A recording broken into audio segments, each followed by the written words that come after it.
आप सभी को मेरा प्रणाम। आप सभी का इस चैनल पर एक बार फिर से स्वागत है। मैं मालविका चतुर्वेदी। तो आज इस वीडियो में हम बात करेंगे हमारे माता रानी के द्वार के बारे में। माता रानी ऐसे तो बहुत जगह पे विद्यमान है, बहुत जगह पे उनका प्राकट्य है, बहुत जगह पे हम उनके दर्शन कर सकते हैं। इनमें से ही एक जो बहुत ही विशेष जगह है जिन्हें हम वैष्णो देवी के नाम से जानते हैं। वैष्णो देवी, वहाँ हमें जाने का मौका मिला और वो जम्मू शहर में स्थित है। जम्मू कटरा आपने सुना होगा, वहाँ पे माता का दरबार है जहाँ पे आपको दर्शन करने के लिए उनके मिल जाएंगे। वहाँ पे माता की 3 पिंडियाँ हैं जिनको आप दर्शन करने के लिए जा सकते हैं। अब हम बात करते हैं आगे। उससे पहले आप सभी को चैत्र मास आ गया है, तो हमारे हिंदू समाज के अनुसार, हमारे सनातन धर्म के अनुसार चैत्र मास के पहले दिन जो कि हमारा नवरात्रि का दिन होता है, उस दिन हम अपना नव वर्ष प्रारंभ करते हैं और नव वर्ष को शुरुआत करते हैं। लोगों का जो इंग्लिश कैलेंडर के हिसाब से 1 जनवरी मतलब कि 1 जनवरी को जो न्यू ईयर होता है वो सेलिब्रेट करते हैं, और जो हिंदू कैलेंडर के हिसाब से होता है वो चैत्र मास के पहले दिन होता है, जो कि आज है जब आप इस वीडियो को देख रहे हैं। तो आप सभी को हमारे हिंदू नववर्ष की बहुत बहुत शुभकामनाएं। चलिए अब इसी के साथ हम आगे बात करते हैं। तो वैष्णो देवी अगर आप जाना चाहते हैं तो वहाँ के लिए आपको कटरा पहुँचना पड़ेगा। अब इस बारे में हम वीडियो में आगे पूरा जानेंगे कि हम कैसे वहां पहुंचेंगे। माता रानी का दरबार बहुत ही सुंदर अद्भुत है और यहाँ पे आपको एक बार तो जरूर जाना चाहिए। पहली बात तो आप कैसे ही जा सकते हैं जब तक माता का बुलावा ना हो। तो हम वहाँ पे गए थे। कैसे हम गए, कैसे हमने वहाँ पे चढ़ाई की। माता रानी की जो चढ़ाई है, जो दरबार तक की, जो उनके मेन भवन तक की चढ़ाई है, उस चढ़ाई के बारे में पूरी इसमें हमने बात करी है। छोटी छोटी चीजें बताने का प्रयास किया है। कुछ चीजें हो सकता है जो छूट गई हो, इसलिए आप उन चीजों को और भी जगह से आपको नॉलेज मिल सकती है। मैं जितना जानती हूँ उसके बारे में आपको बताने का प्रयास करूंगी। इस वीडियो के साथ और भी वीडियो जो वैष्णो देवी से रिलेटेड या उनके आसपास से में है वहाँ के बारे में भी आएंगी, तो आप उन वीडियो को आगे देख सकते हैं। उससे पहले इस वीडियो को आप देखें, ज्ञात करें कैसे वहाँ जा सकते हैं। जो लोग जा सके हैं, गए हैं या फिर जो भी है उसको कमेंट में बता सकते हैं। तो चलिए अब आगे वीडियो में हम बढ़ते हैं। तो अब सबसे पहले हम बात कर लेते हैं कि हम वैष्णो देवी गुफा के लिए जाएं कैसे। तो वहाँ पे जाने के लिए आप जहाँ भी रहते हैं वहाँ से दिल्ली आ सकते हैं या डायरेक्ट कटरा के लिए जा सकते हैं। पहले कटरा के लिए ट्रेन नहीं जाती थी क्योंकि वहाँ पे जो पहाड़ थे वहाँ से जाने की जगह नहीं थी, इसलिए सभी लोग जो जम्मू तवी स्टेशन है वहाँ तक जाते थे ट्रेन से और उसके बाद कटरा के लिए बस लेते थे। परंतु अब कटरा के लिए बस चलने, जो ट्रेनें हैं वो डायरेक्ट चलने लगी हैं, तो आप उससे जा सकते हैं। हम दिल्ली स्टेशन से वहाँ के लिए गए थे। दिल्ली स्टेशन से अभी स्पेशली 4 ट्रेनें चलाई गई हैं जो कि कटरा आपको डायरेक्ट पहुंचाती हैं, और कटरा में ही माता के भवन में जाने के लिए बिल्कुल ही पास से नज़दीक से रास्ता गया है। कटरा में ही आपको ठहरने की व्यवस्था, हर चीज़ बहुत आराम से मिल जाएगी, जो आगे आप देख सकते हैं। तो इस तरीके से हम वहाँ पे पहुँचेंगे। आप अभी जो कार्ड देख रहे हैं, ये कार्ड बनवाना बहुत मैंडेटरी है। आपको ऊपर दर्शन इसी कार्ड के थ्रू मिलेंगे, तो ये आप रेलवे स्टेशन पे भी बनवा सकते हैं और इसी के साथ आप बस स्टॉप पे भी बनवा सकते हैं। वहाँ पे जाके आपने अगर पहले से रूम बुक किया है तो वो, नहीं तो आप खुद रूम देख सकते हैं। हमने ये रूम लिया है। इस रूम के बारे में और भी इन्फॉर्मेशन या जो भी चीज़ें हैं वो आपको आने वाली एक और वीडियो है, उसमें पूरी डिटेल्ड इन्फॉर्मेशन दी गई है। आप वैसे वहाँ जाके कटरा में, या फिर अगर आप चाहते हैं तो डायरेक्ट आप वहाँ पे चढ़ाई कर सकते हैं जाके, अगर समय से पहुँचते हैं, और उसके बाद ऊपर भवन में ही, जो भवन है ऊपर, वहाँ रूम ले सकते हैं। अब हम बात करते हैं कि हम कैसे शुरू करें चढ़ाई। तो चढ़ाई शुरू करने से पहले अभी आपने जो देखा है ये फव्वारा चौक है। यहाँ से आपको फव्वारा चौक के जस्ट पास में ही बस स्टॉप है। यहीं से माता के जो भवन है वहाँ पे जो चढ़ाई वहाँ की शुरू होती है, इसे हम वहाँ पे कश्मीरी रोड बोलते हैं, और यहाँ से आप भवन की चढ़ाई के लिए शुरुआत कर सकते हैं। तो आप अभी जो रोड देख रहे हैं, हम गाड़ी से, जो हमारा कन्वेंस हमने किया था, आप कन्वेंस वैसे ऑटो वगैरह कर सकते हैं। हम जिस होटल में रुके थे उसने हमें कन्वेंस प्रोवाइड किया था, तो उसके थ्रू उसने हमें स्टार्टिंग गेट में पहुंचा दिया। एक बात और, जब आप कार्ड बना लेते हैं, जो कार्ड आपने स्टार्टिंग में देखा, उस कार्ड को बनवाने के 6 घंटे के अंदर आपको चढ़ाई शुरू करनी होगी। जो पहला चेक पोस्ट होता है उस चेक पोस्ट पे आपको 6 घंटे के भीतर पहुंचना है। तो आप अभी जिस मंदिर को देख रहे हैं ये मंदिर बिल्कुल चढ़ाई से थोड़ी दूर पहले ही है। यहाँ तक आपको सारे ऑटो वगैरह जो हैं वो छोड़ देंगे। यहाँ से आपको अपनी पैदल यात्रा शुरू करनी होती है। चढ़ाई का पहला चेक पोस्ट है उसके कुछ पहले ही छोड़ देते हैं ऑटो वगैरह, वहाँ से आपको पैदल यात्रा अपनी शुरू करनी होती है। अगर आपको पालकी वगैरह है या आपको बग्गी या कुछ भी जो भी आप करना चाहते हैं वो जब आप अंदर पहुँच जाएंगे चेक पोस्ट के बाद आपको वहाँ पे वो अवेलेबल हो जाएगी।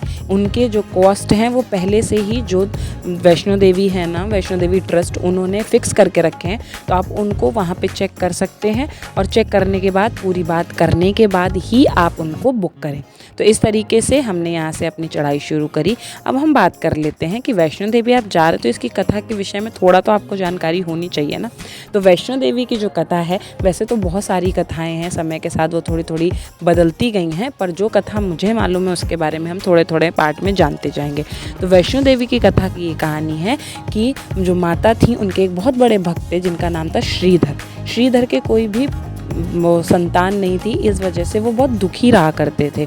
तो दुखी होने के कारण, वैसे तो वो माता के बहुत बड़े भक्त थे, तो उन्होंने एक बार व्रत रखा और व्रत रखने के बाद वो जब कंजक करते थे जिसे हम कन्याएं बोलते हैं, तो उस समय माता छोटी सी कन्या का भेष लेके उनके घर में भी कन्या खाने के लिए आईं। और कन्या खाने के लिए आने के बाद वहाँ पे उन्होंने जब सब कन्या खा के चलेंगी तो माता ने बोला कि आप सभी को भंडारे के लिए बुलाइए और मैं आपकी मदद करूँगी। उन्होंने सारे गाँव में सबको भंडारे के लिए बुला लिया।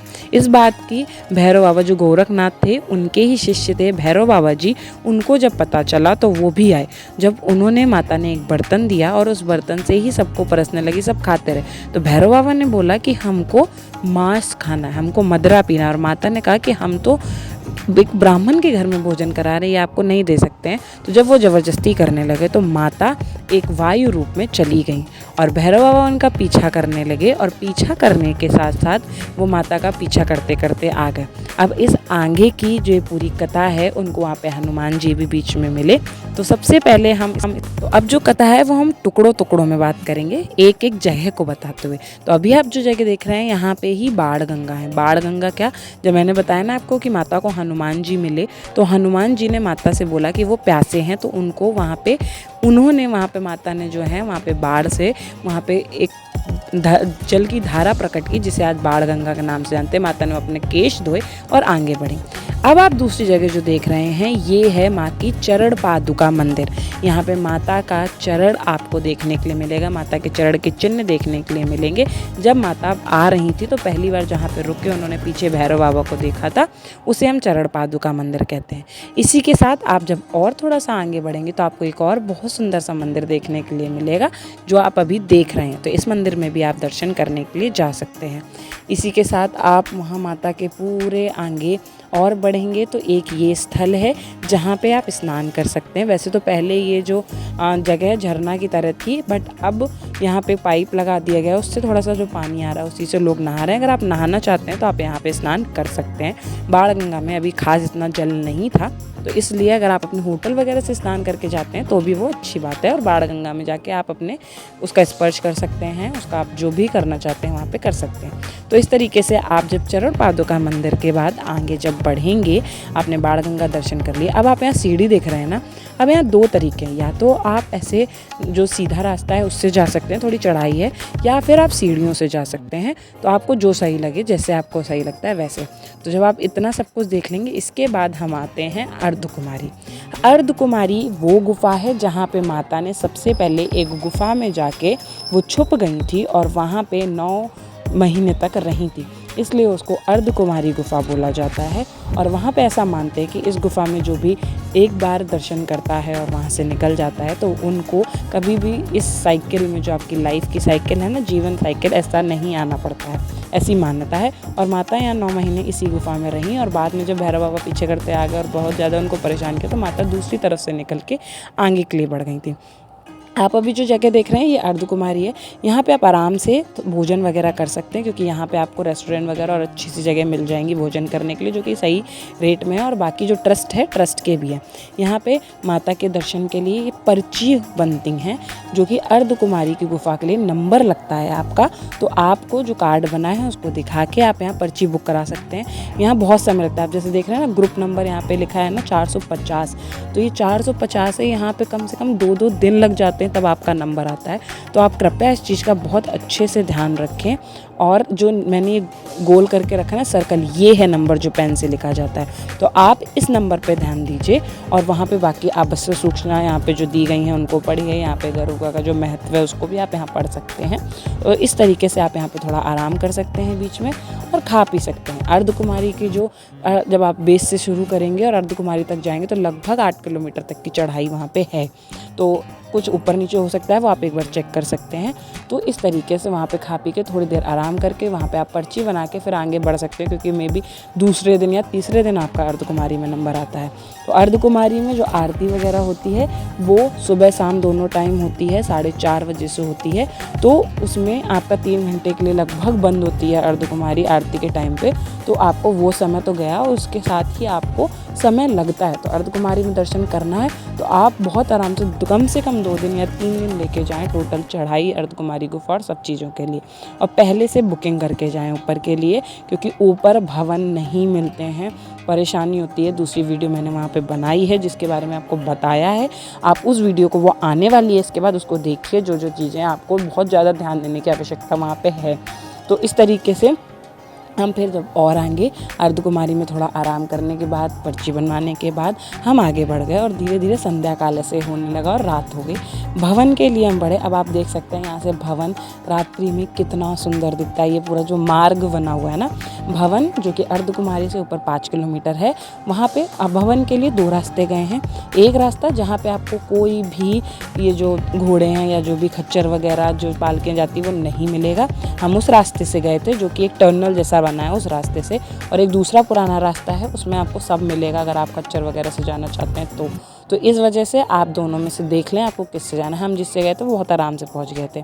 इसके बाद हम ऊपर पहुंचे। ऊपर वहाँ पे पार्वती भवन आप जो देख रहे हैं, यहाँ पे देखिए पूरा लिखा हुआ है। यहाँ पे आपको लॉकर मिल जाएगा, यहाँ पे आपको रेस्ट के लिए मिल जाएगा, बट आपको पहले से बुकिंग करानी पड़ेगी। यहाँ और भी इसी तरीके के भवन है जिनकी आप बुकिंग करा सकते हैं, तो कृपया आप पहले से बुकिंग कराएं। बाकी हम भैरव बाबा के बारे में और आगे की जो भी कहानी है, आगे की जो भी चीज़ें हैं या जो भी इन्फॉर्मेशन आपको लेनी चाहिए, वो हम आपको आगे दूसरी जो इस पूरे सीरीज़ की जो दूसरी वीडियो आएगी उसमें बताएंगे। तो अभी और भी कई वीडियोज़ आने वाली हैं। तब तक सभी को जय माता दी, और इसमें जो भी इन्फॉर्मेशन है आप उनको देखिए।